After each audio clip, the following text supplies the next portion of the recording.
यही है कि मैं ही अपने ही अनुसार चलूंगा, मुझे कुछ दूसरे से नहीं करना है, तो ठीक है, आप अपने ज्ञान के अनुसार कर लीजिए, लेकिन अपने अपने ज्ञान में जिसको ठीक मानते हैं उसको तो करना प्रारंभ कर दीजिए। ये वो मार्ग है जहां हम आगे आगे अच्छी चीजों को पाते ही जाते हैं। यदि कोई व्यक्ति इतना अपने प्रति निष्ठावान हो, निष्ठावान कहते हैं अपने आप पे विश्वास रखता और अपने आप को मानता हो, स्वयं अपने को स्वतंत्रता में इतना ईमानदार हो अपने प्रति, वो आत्मनिष्ठ हो कि कम से कम जिसको मैं ठीक मानता हूं उसको मैं करूंगा, प्रयत्न करूंगा उसके लिए। जिसको भी मैं समझ नहीं पाया उसको चलो नहीं करता हूं, कोई बात नहीं है।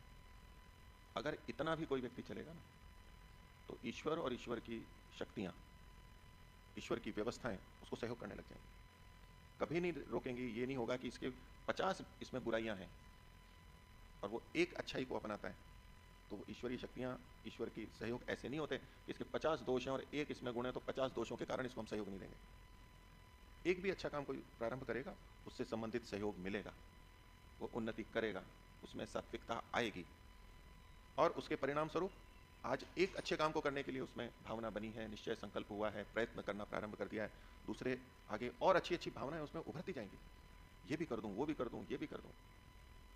सामर्थ्य न होने से न कर पाई ये अलग बात है, लेकिन उसकी भावनाएं उमड़ उमड़ करके आएंगी, मैं ये भी कर दूं, मैं वो भी कर दूं, मैं अपने लिए ये कर दूं, मैं वेद के लिए ये कर दूं, मैं लोगों के लिए ये कर दूं, ये अच्छी अच्छी भावनाएं आती जाएंगी।